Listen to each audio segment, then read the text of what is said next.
If you're someone who loves the look of vellum but shies away from using it because it's tricky, I've got your back. I'm excited to share my tips and tricks to help you easily overcome your challenges with heat embossing and gluing vellum. Plus, if you love the look of colored vellum, I'll be sharing some tricks on that as well. So if you're ready to elevate your cards using vellum, keep watching because I can guarantee you'll be digging into your precious vellum stash you've been saving and putting it to good use right away. Let's dive in. I had a couple of viewers ask me how I created this card and how I attached the vellum, etc. So I'm going to create a similar card, but I'll make it a 6 by 6 inch design. For the 6 by 6 card base, the card panel will be 5.5 by 5.5 inches square. I'm using the Bold Bouquet stamp set from Altenew. I will need the stencils, but I won't be needing the dies today. I've also cut out a thin gold square frame using the Thin Frames dies from Concord and Ninth. I'll be replicating the same technique but in a square format. Let me set this aside for now. I'll show you the vellum that I'm using. It's a heavyweight vellum from Salmon Says Stamp. This is fantastic for heat embossing and really good for dry embossing too. I won't be dry embossing today though, but I will in another video I'm currently recording, which should be up in the next couple of weeks. For the 5.5 by 5.5 inch panel, the vellum piece I'll need is 6 by 5.5 inches, since I need that extra half inch to wrap it behind the panel so I can secure it. I'll show you how that works.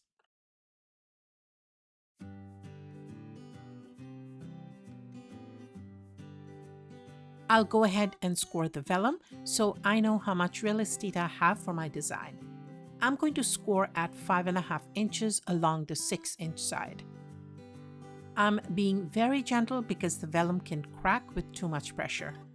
I'm making a very light score and you can see that it's scored well.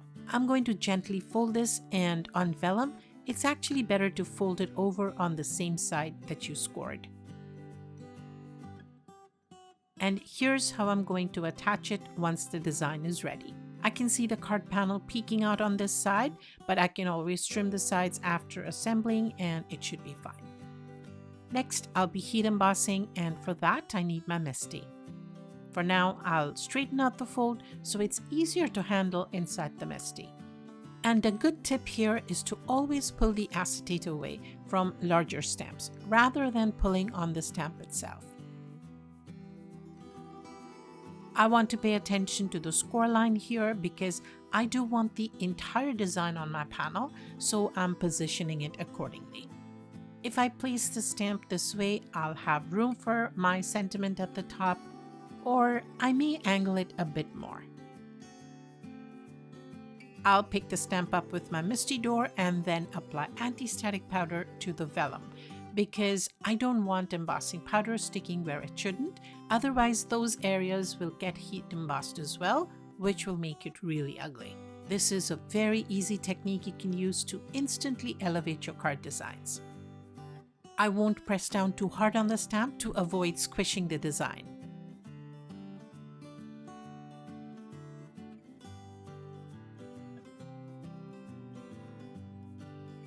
This looks great, and when you have a good impression, you're in a great place.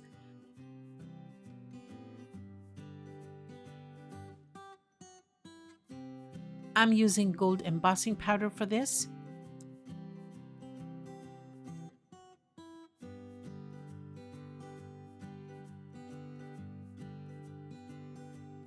I'll tap off the excess and use a brush to flick off any unwanted particles stuck to the vellum because I want the embossing to be as clean as possible.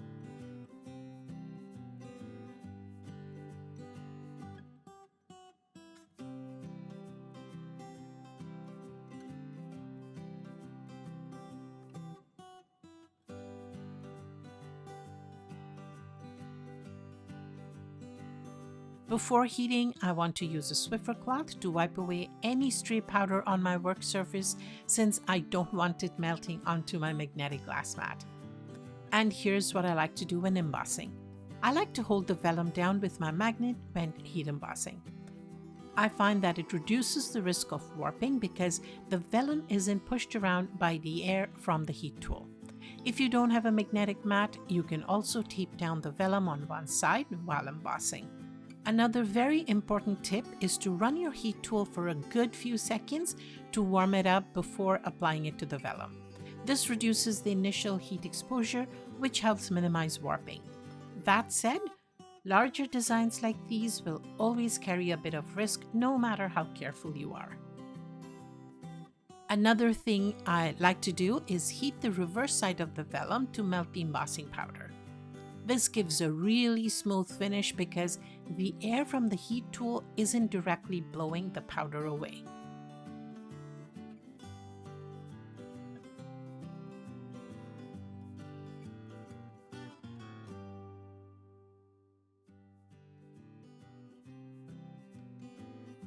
Now that the embossing is done, it's time to color.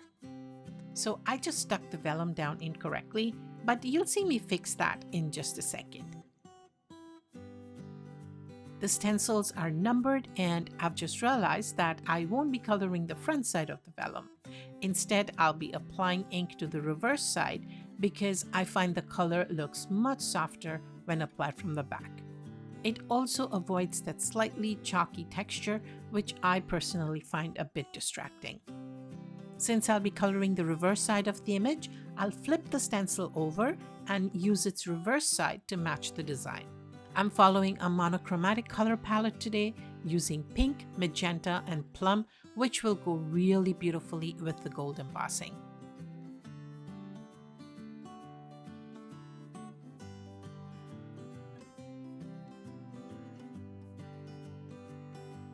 So I line up the first layer, making sure the reverse side of the stencil aligns with the reverse side of the vellum, and I'll start ink blending onto the image. Since I'm using the reverse side of the gold embossed image, the outlines are a little lighter, but not so light that I can't align the stencil properly. I'm taking my time to align everything carefully so I stay within the lines while coloring. I'll start with the first ink, which is magenta from Altenew. I'm applying a pretty even layer of ink and then adding a little bit of Hero Arts plum at the base of the petals to create some contrast. I'll give the stencil a quick wipe before bringing in the next color, just to avoid contaminating my ink pad. It'll also give the vellum a couple of minutes for the ink to dry before moving on to the second stencil layer so it doesn't smudge. I've applied a fairly light layer of ink, so it shouldn't take too long to dry, but giving it that bit of standing time is always a good idea, since I don't want to use my heat tool on it again. By the way, if you're looking for the list of supplies, you'll find affiliate links in my blog post, which I've linked in the video description. While they won't cost you anything extra, it will definitely help out my channel. Thank you so much if you decide to support me. And if you're enjoying the video so far, please consider giving it a like and don't forget to subscribe to my channel for future videos. The ink doesn't really look shiny anymore, which means it's mostly dry. But I'll still use a clean tissue to blot up any excess ink just in case. So there is a little bit of ink transfer, but as you can see, it's really not that much. So now I can move on to the second layer.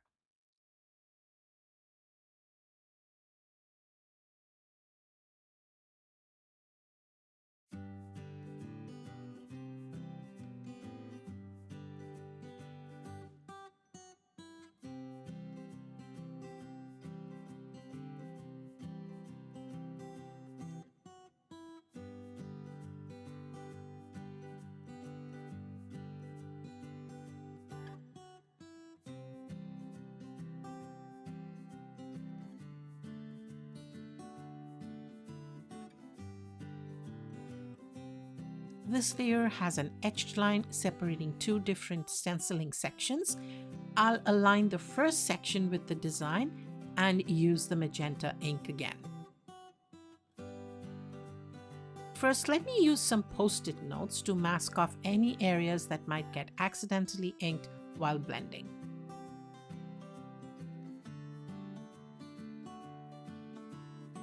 I'm focusing more heavily at the base and keeping it lighter toward the tips of the petals. This helps create contrast and variation and brings the image to life.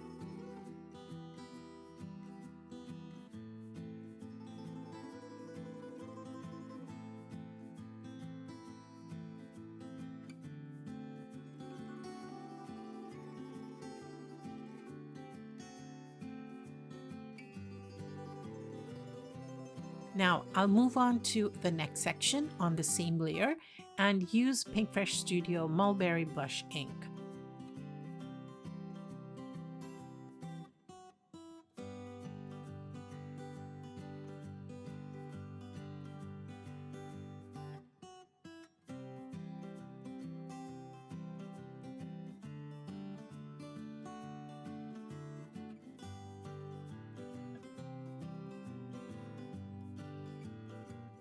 I also masked off the edge of the stencil on that side just to prevent stray ink from getting on the vellum.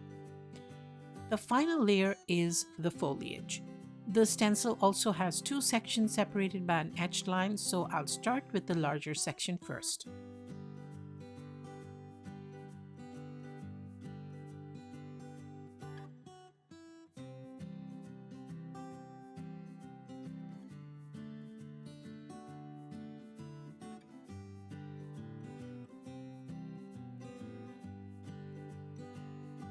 Like before, I'm applying heavier blending at the base of the leaves and fading it out towards the tips. I'm using Hero Art's Plum for the foliage, and this will complete the design once both sections are colored. The design is now done. Time for the reveal. Look at how beautifully soft it looks, and the gold heat embossing really gives it that gorgeous pop. The inside of the vellum also looks really beautiful.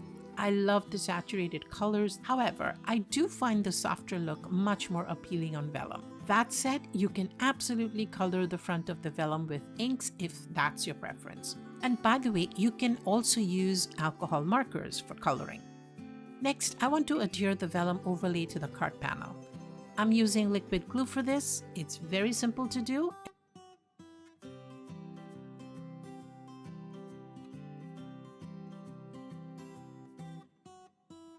And just like that, the vellum is now attached to the card panel.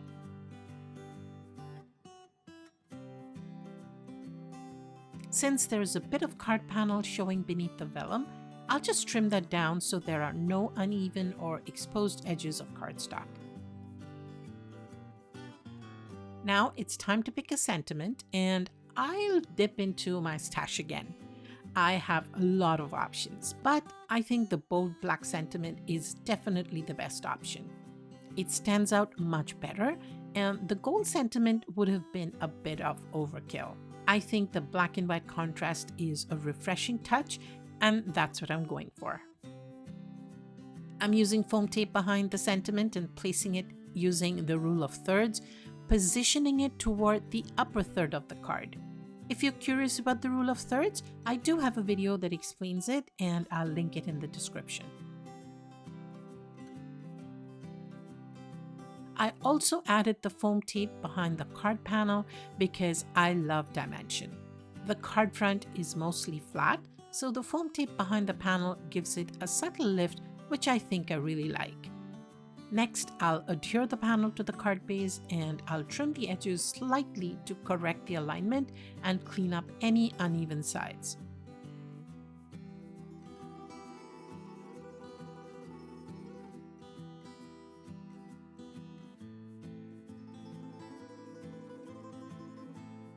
I think this card turned out beautifully.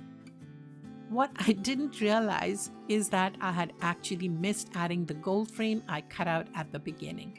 Fortunately, there was a small gap behind the sentiment, so I was able to slip the frame underneath. What a save. I also added a few sparkling gems from Pinkfresh Studio to finish the card. I'd love to know what you think. What's your favorite version? I do love the blue color palette on this 5x7 card. It's very elegant with the silver heat embossing, but the pink version is also really pretty and vibrant. And honestly, it's hard for me to pick a favorite.